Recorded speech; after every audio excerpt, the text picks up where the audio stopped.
नमस्कार दोस्तों, आप सभी का स्वागत है हमारे YouTube चैनल मान्या लाल किताब रेमेडीज में। आज मैं आपके साथ बात करने जा रहा हूं मकर राशि के बारे में और आज का मुख्य टॉपिक होगा 11 अप्रैल से लेकर 30 अप्रैल 2025 तक का जो समय है वो मकर राशि के जातकों के लिए कैसा रहने वाला है।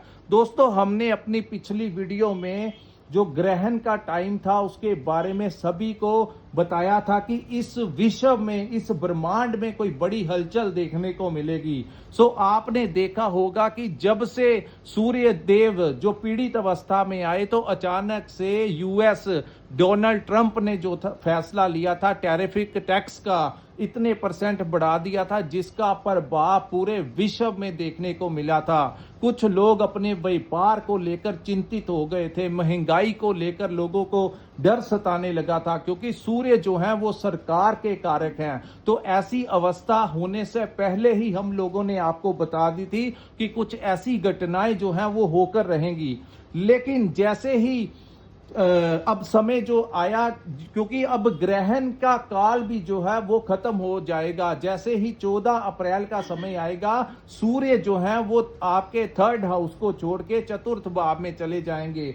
तो यहां पर क्या हुआ, जब ग्रहण काल शुरू हुआ तैसे ही ये फैसला आ गया और जैसे ही ये खत्म होने के ऊपर समय आया तो आपने देखा होगा कि डोनाल्ड ट्रंप ने वही फैसला जो है वो पेंडिंग कर दिया, जिससे लोगों को राहत मिली। और अब जाकर थोड़ी जो सर्कमस्टेंसेस खराब हो रही थी, जो संबंध जो खराब हो रहे थे, उसमें कोई राहत जो है वो देखने को मिली। आइए जानते हैं कि इस ग्रहों के गोचर का मकर राशि के जातकों को क्या लाभ होगा और किन चीजों से बचाव करके चलना है।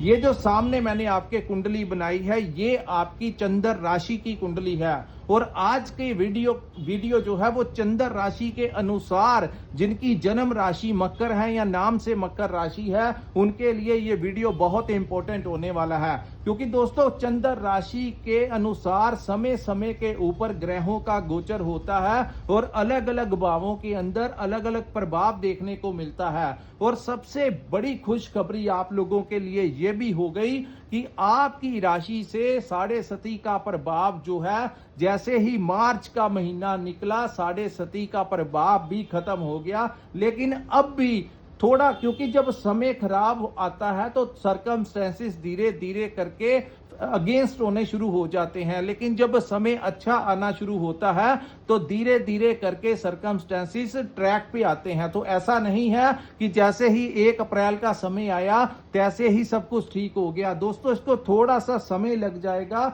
मकर राशि को पूर्ण तरीके से ठीक होने में, क्योंकि जो मई का महीना आएगा ये बहुत इंपॉर्टेंट होगा। उस महीने राहु और केतु का भी परिवर्तन होगा और देवगुरु बृहस्पति का भी परिवर्तन होगा। तो क्या क्या समस्याएं जो झेलनी पड़ रही थी, खास करके मकर राशि वालों को अपनी संतान से रिलेटेड बहुत कष्ट जो था पिछले वर्ष से झेलना पड़ रहा था, उनकी स्टडीज को लेकर, उनके परिवार को लेकर, उनकी लाइफ को लेकर, उनकी हेल्थ को लेकर आपस में कुछ ना कुछ मिसअंडरस्टैंडिंग जो है वो हो रही थी। उसका मुख्य कारण था जो अब आप अपने करियर को लेकर जो चिंताएं आपको हो रही थी, उसका कारण था कि गुरु भी आपके 5म भाव में गोचर कर रहे थे, जो कि आने वाले समय में अति शीघ्र जैसे ही मई का महीना आएगा गुरु भी आपके 5म भाव को छोड़ जाएंगे, जिससे आपकी संतान से संबंधित जितनी भी कष्ट आप लोगों को झेलने पड़ रहे थे वो भी ठीक हो जाएंगे।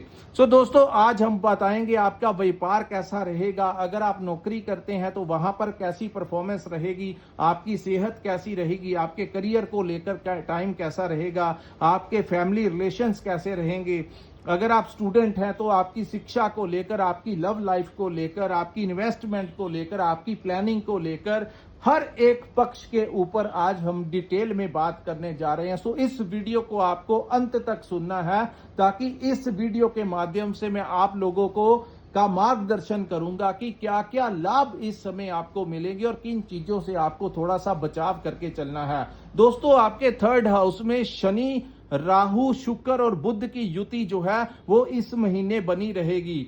हालांकि शुक्र जो है वो 13 अप्रैल को मार्गी अवस्था में आ जाएंगे, उदय हो जाएंगे, और बुध जो है वो 7 अप्रैल को मार्गी हो चुके हैं। लेकिन यहां पर क्योंकि बुध अपनी नीच राशि में बैठे हुए हैं, आप लोगों को अपने दोस्तों मित्रों के साथ बात करते हुए अपने कम्युनिकेशन के जरिए कुछ ऐसी बातें मत कर देना जिससे आपके दोस्त मित्र या आपके जो भाई बहन हैं उनके साथ आपका रिलेशन खराब हो जाए।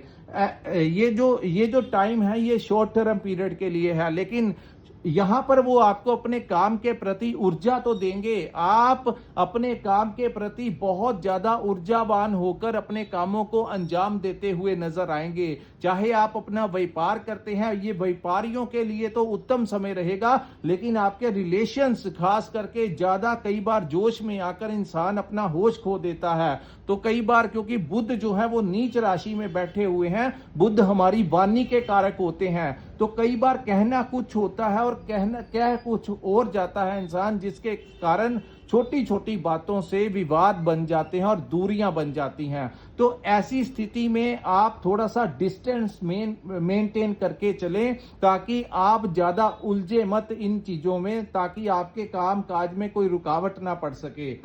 उसके बाद दोस्तों यहां पर आपके साहस और पराक्रम में वृद्धि होगी और पहले से ज्यादा जो चेंजेस आप लोगों को धीरे धीरे देखने को मिलेंगे।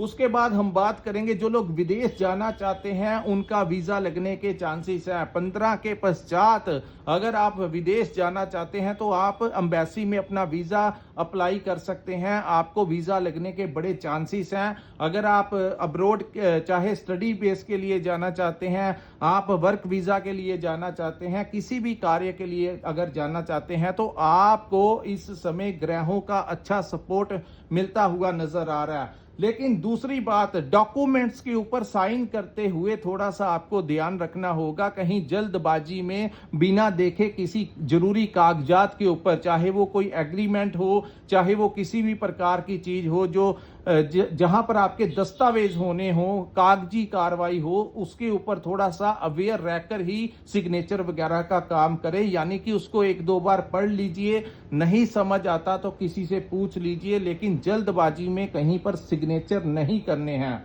उसके बाद दोस्तों यहां पर जैसे ही 14 का समय आएगा, 14 अप्रैल को सूर्य को जो ग्रहण लगा हुआ था वो पूर्ण तरीके से खत्म हो जाएगा। सूर्य आपके 3rd हाउस को छोड़ के आपके 4th हाउस में आ जाएंगे और सूर्य की 7वीं दृष्टि जो है दोस्तों, ग्रह जहां पर बैठते हैं वहां का तो फल देते ही देते हैं, लेकिन इनकी दृष्टियां बड़ी इंपॉर्टेंट होती हैं। अगर वो जहां पर अपनी दृष्टि डालते हैं उन भावों से भी रिलेटेड आपको फल देते हैं। तो उच्च के सूर्य आपके 4th भाव में आने से ये जो भाव है यहां पर आप लोगों की प्रॉपर्टी का भाव है। सो जो मकर राशि के जातक अपने लिए कोई नया घर ढूंढ रहे थे उन लोगों को नया घर मिल सकता है। अगर आप प्रॉपर्टी कंसल्टेशन का काम करते हैं तो आपको इस समय बड़ी अच्छी डील्स जो हैं वो मिल सकती हैं। यानी कि इस काम में आप अच्छा खासा लाभ आने वाले समय में कमाते हुए नजर आ रहे हैं। और सूर्य जो है ये 1 महीना यानी 14 मई तक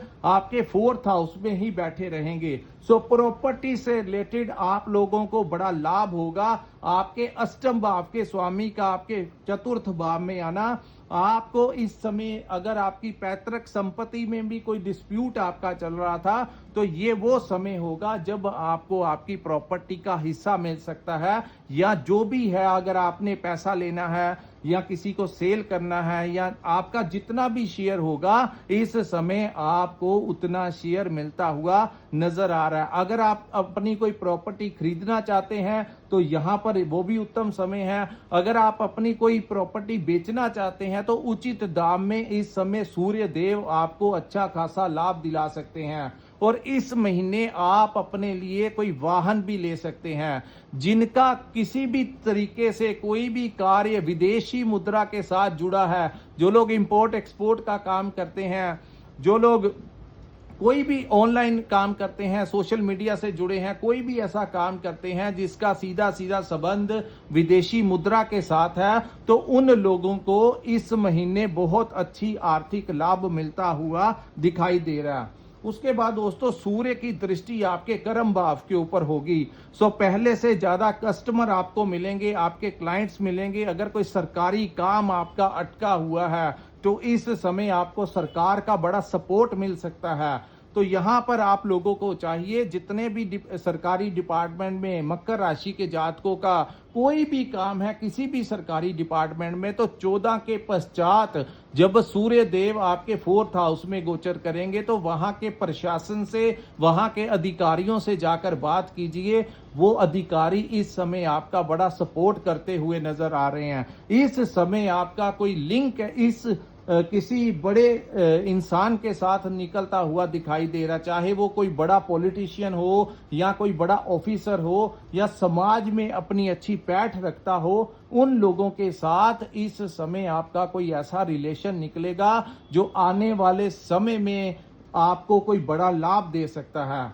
उसके बाद हम बात करेंगे आपके पंचम भाव की। दोस्तों इस भाव से अभी भी थोड़ी बहुत परेशानी जो है वो देखने को मिलेगी पंचम भाव में, और वहां ज्यादा इंप्लीमेंट होगा जिनके ऊपर गुरु की महादशा या अंतरदशा चल रही है। दोस्तों पंचम भाव जो है वो हमारी संतान का भाव है।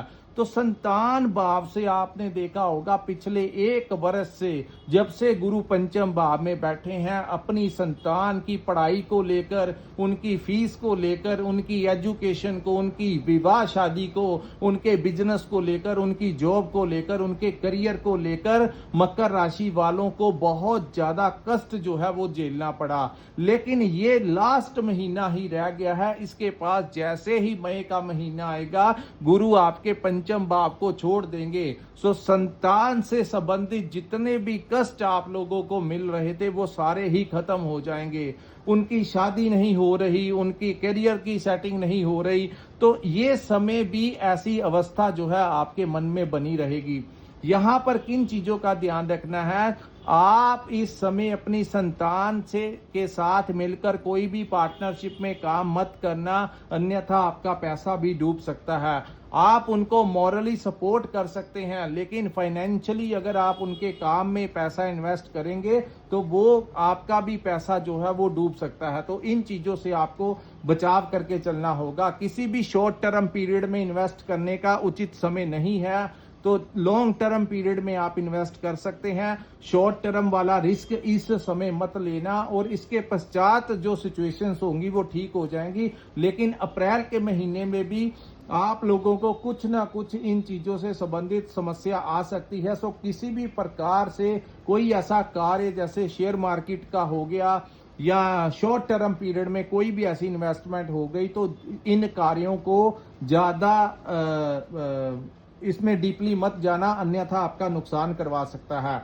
तीसरा, आप अपने मैनेजमेंट को लेकर कहीं ना कहीं गुस्सा आ सकता है, चाहे अपने एम्प्लॉयज को मैनेज करने में जहां पर आप काम करते हैं, अपने बॉस के साथ, आपके कोलीग्स के साथ, या कहीं ना कहीं जो मैनेजमेंट है जहां पर आप सिचुएशंस को, अपने काम काज को मैनेज करते हैं, तो मैनेजमेंट में कहीं ना कहीं क्रोध आ सकता है, गुस्सा आ सकता है, इरिटेशन हो सकती है। और इन चीजों से आपने थोड़ा सा पेशेंस रखना है, जल्दबाजी नहीं करनी, लालच नहीं करना, ज्यादा एग्रेसिव नहीं होना। धीरे धीरे सिचुएशंस जो हैं वो आपका फेवर करने लगेंगी। सो ये जो क्योंकि शनि भी बल पकड़ने में थोड़ा सा समय लगा देते हैं, क्योंकि 29 मार्च को उनका गोचर हुआ, तो सीधी चाल चलने में वो 1-1.5 महीने का समय लगा देते हैं। कुल मिलाकर देखा जाए तो मई के महीने से परिस्थितियां जो हैं वो ज्यादा फेवर करनी शुरू करेंगी। सो शिक्षा को लेकर जो आपको समझ नहीं लग रहा कि हायर स्टडी के लिए कौन सा रास्ता उत्तम रहेगा, तो उन लोगों को मैं कह दूं कि ये लास्ट अप्रैल का महीने के पश्चात आपको कोई नया रास्ता मिलेगा कि आपके लिए कौन सी डिग्री उत्तम रहेगी, कौन सा डिप्लोमा अच्छा रहेगा, हायर स्टडी के लिए कौन से रास्ते जो अभी आपको परिस्थितियों की समझ नहीं लग रही, ये आने वाले समय में आपको पता लग जाएगा। लेकिन कई बार ग्रह गोचर करने से पहले ही वो ऐसी रास्ते बताने शुरू कर देते हैं। जैसा कि मैंने कहा कि सूर्य यहां से निकलने से पहले ही डोनाल्ड ट्रंप ने अपना जो टैरिफिक टैक्स लगाया था उसके ऊपर उन्होंने डिले कर दिया। इसी प्रकार अगला महीना चढ़ने से पहले पहले ही ग्राउंड तैयार होनी शुरू हो जाएगी, यानी कि कोई लाइट जो है आप लोगों का मार्गदर्शन करेगी। यहाँ पर दोस्तों लव लाइफ को लेकर जिन लोगों को समस्याओं का सामना करना पड़ रहा था, लव लाइफ में कहीं ना कहीं गुस्सा, विवाद, एक दूसरे का नंबर ब्लॉक में डाल देना, तो ये चीजें जो हैं ये आने वाले समय में बिल्कुल ही ठीक हो जाएंगी। और अगर ऐसी स्थितियां आपकी लाइफ में बनी है तो नीचे कमेंट करके जरूर बताया कीजिए कि इन हालातों से आप निकल रहे हैं, ताकि ये हमारी स्टडी का एक हिस्सा होता है, हमें एक्सपीरियंस मिलता है, ताकि हम आपके लिए ज्यादा से ज्यादा वीडियोस जो हैं वो अपलोड कर सकें, आपको जो सही से मार्गदर्शन आपका किया जा सके। सो जो लोग ये वीडियो देखते हैं और उनकी लाइफ में ऐसे ही सर्कमस्टांसिस बने हैं जैसा कि मैं आपको बता रहा हूं, तो कृपया नीचे कमेंट करके जरूर बताया कीजिए कि ये चीजें हमारे साथ, ऐसे घटनाएं जो हैं वो हो रही हैं। उसके बाद हम बात करेंगे दोस्तों मंगल ग्रह के बारे में। मंगल जो है इस महीने आपके 7वें भाव में गोचर करेंगे, तो आप लोगों को यहाँ पर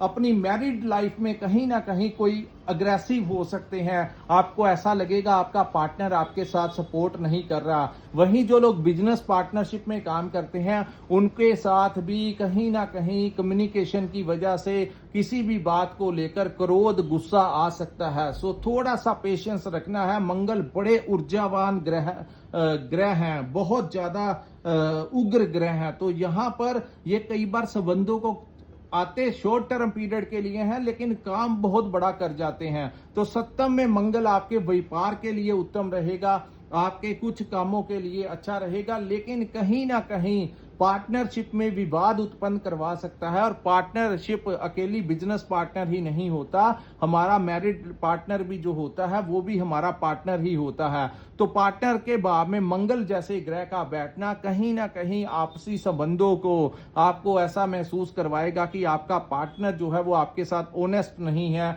या आपकी बातों को वो इग्नोर करते हैं, तो उसको लेकर आपको अचानक से क्रोध आ सकता है। लेकिन आप छोटी छोटी बातों को इग्नोर कीजिए और अपने आने वाले भविष्य के बारे में सोचिए, अपना दिमाग उस तरफ लगाइए और इन चीजों से फायदे लीजिए। अगर आप इन चीजों में उलझ के रह गए तो फिर आप लोगों का जो अच्छा टाइम आने वाला है उसकी तरफ आप ध्यान नहीं दे पाएंगे। यहाँ पर आपको अपने पार्टनर की सेहत का भी ध्यान रखना होगा दोस्तों। उनकी मेडिकल के ऊपर, उनकी दवाइयों के ऊपर आपका इस समय खर्च करवा सकते हैं। और क्रोध का थोड़ा सा आप लोगों को नियंत्रण करके चलना पड़ेगा। मंगल की दृष्टि जो है आपके लगन के ऊपर पड़ेगी और ये उच्च की दृष्टि होगी। सो लगन भाव में मंगल जैसे ग्रह की दृष्टि आपको कॉन्फिडेंस देगी और आने वाले समय में आप लोगों को क्या क्या मिलने वाला है, ऐसे इंट्यूशंस जो हैं आप लोगों को होने शुरू हो जाएंगे। इसी महीने आप लोगों को आने वाले कल की दस्तक मिलनी जो है वो शुरू हो जाएगी। उसके बाद हम बात करेंगे भाग्य भाव में बैठे केतु के बारे में। दोस्तों केतु का यहाँ पर बैठना आप लोगों के लिए अच्छा रहेगा। केतु का भाग्य में बैठना कहीं ना कहीं आप लोगों का दान पुण्य का काम करवाना, भाग्य में आपका साथ दिलाना, क्योंकि यहाँ पर अब उनके ऊपर शुक्र की भी दृष्टि रहेगी। सो आप लोगों के जो अटके हुए काम हैं, जो काम नहीं हो पा रहे थे, तो शुक्र भी जब उदय होंगे तो केतु के ऊपर दृष्टि डालेंगे। शनि की दृष्टि भी केतु के ऊपर रहेगी।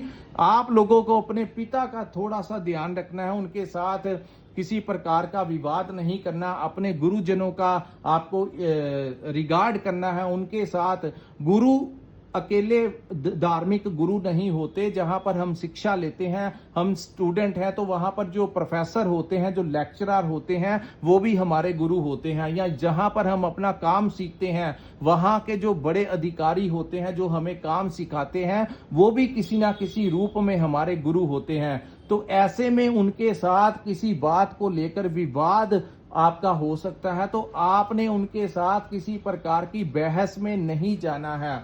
तो वहां से अगर आप उनका आशीर्वाद लेंगे, उनसे चीजें समझने लगेंगे, तभी जाकर आपको समय का सपोर्ट मिलेगा। तो उन लोगों का, अपने पिता का मान सम्मान कीजिए। आप लोगों को इस महीने जहां आप अपने कामकाज के लिए भागते हुए नजर आएंगे, वहीं आप ईश्वर के साथ उनका नाम सिमरन करते हुए, मंदिर जाते हुए, चाहे आप किसी भी धर्म के साथ संबंधित क्यों ना हो, भाग्य भाव में बैठे केतु कहीं ना कहीं आपको धर्म के साथ भी जोड़ेंगे। आपका रुझान जो है वो मेडिटेशन की तरफ भी जा सकता है और आप दान पुण्य भी चाहे वो किसी भी रूप से करते हुए नजर आएंगे। लेकिन ऐसी संभावनाएं जो हैं वो मकर राशि वालों के लिए इस महीने बनती हुई दिखाई दे रही हैं। सो दोस्तों, ये था मकर राशि वालों के लिए 11 अप्रैल से लेकर 30 अप्रैल 2025 तक का समय। ये समय भी निकल जाएगा और जैसे ही मई का महीना आएगा परिस्थितियां काफी ज्यादा बदल जाएंगी और आप लोगों को अचानक से बड़े बड़े लाभ जो है वो मिलने वाले हैं, क्योंकि 7.5 का अंत हो चुका है। शनि महाराज अपनी चाल पकड़ने में महीना 1.5 महीने का समय लगा देते हैं। ये समय जैसे ही निकलेगा, मई का महीना आते ही मकर राशि वालों को बहुत बड़े बड़े लाभ जो है वो मिलते हुए नजर आएंगे और सारी लाइफ जो है एकदम से चेंज होने की अवस्था के ऊपर है। सो लास्ट टाइम जो होता है वो कहते हैं जब हाथी निकल जाता है तो उसकी जो पूंछ होती है वो तंग करती है। तो ये जो समय है, ये मान के चलिए कि जैसे 100 में से 95% आपका जितना भी बुरा समय था वो निकल गया। अब जो 5% है वो इस महीने वो भी निकल जाएगा। सो आने वाले समय में एक नए सूर्य उदय के साथ मकर राशि वालों का नया दिन जो है वो शुरू होगा। इसी के साथ इस वीडियो को मैं विराम लगाता हूं। अगर आपको ये वीडियो अच्छी लगी हो तो कृपया इस वीडियो को लाइक कीजिए, हमारे चैनल को सब्सक्राइब कीजिए, नीचे कमेंट सेक्शन में कमेंट करके जरूर बताइए कि आपको ये वीडियो कैसा लगा। और जिन्होंने अपनी कुंडली का विश्लेषण करवाना होगा, स्क्रीन के ऊपर जो नंबर दिया है वहां पर आप हमारे साथ संपर्क करके अपनी कुंडली का पूर्ण विश्लेषण करवा सकते हैं। इसी के साथ इस वीडियो को मैं विराम लगाता हूं। नमस्कार, जय माता दी।